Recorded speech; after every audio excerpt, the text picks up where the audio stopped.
Chamo Manuel González Ferradás, nacín o 27 de xulio do 38, e xa teño unha chea de anos. Daquela era todo a man, o sea, a única ferramenta mecánica que había era unha cepilladora e a serra, pero que eran ferramentas manuales, taladros e todo iso, non había nada. Eu acórdome que eu era un dos que iba ao monte cos serradores. Entón non había tractores, non grúas, ni nada diso.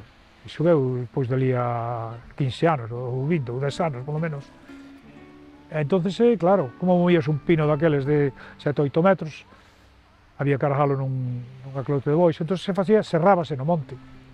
Iban estes por Tabeira, había uns serradores aquí, os lamosas, para nosotros ver lamosas.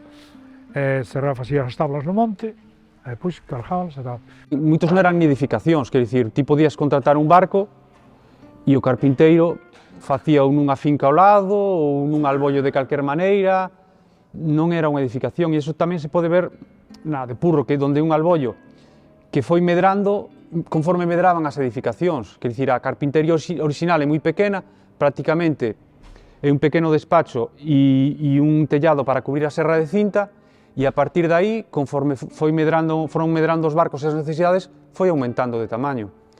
O carpinteiro de Ribeira é o que vai facer posible que estes recursos se convertan en forma de vida e que definan unha sociedade marítima característica das Rías Baixas e das Rías Altas galegas.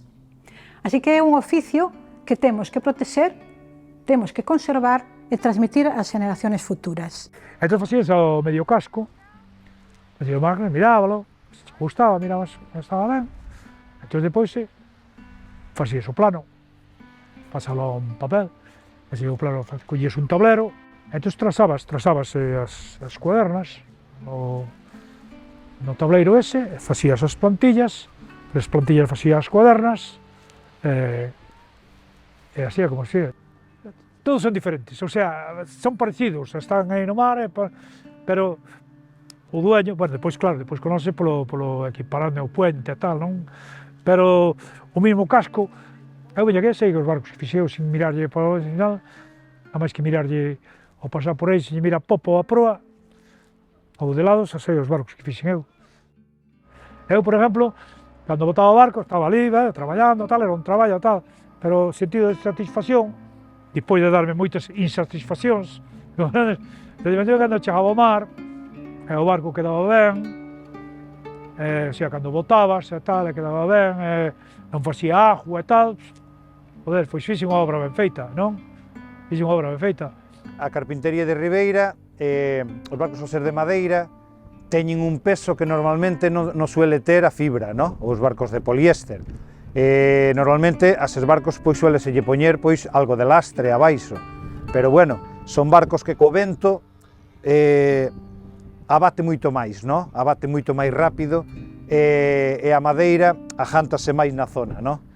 Estás metendo o aparello o que sea e vai máis ben, vai decaíndo o barco moito máis suave ca fibra. A fibra o barco abate moito máis rápido.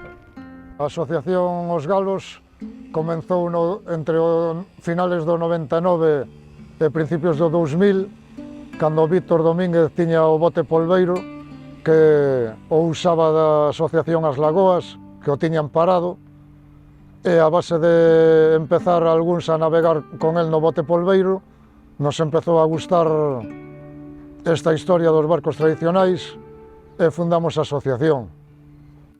Como a todos os oficios, tuvo esa época, que empezou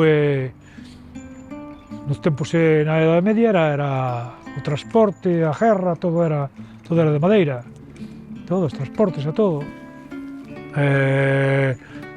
Foi importante agora, como os cesteiros tamén, todo o que había que facer iban cestos, non? Agora non hai agora metes en plástico, caldeiros e todo iso. Este tamén foi un oficio moi bonito e moi práctico, porque todos sabemos que o que tiña unha boa flota era o que tiña bons barcos para ir a pescar, era un puerto próspero, e o que non, pois non. E agora, pois nada. Pois antes, cando había aquí no puerto, a mellor 20 barcos feitos por min ou máis ou tal, coño, pois mirabas outro, aquel outro que viña de novo, o meu está mellor e tal. O meu está mellor. Son esas cousas, esas pequenos detalles que son os que valen na vida. Que penso eu, vamos. Penso eu, depois o resto todo é, borralla, como se di.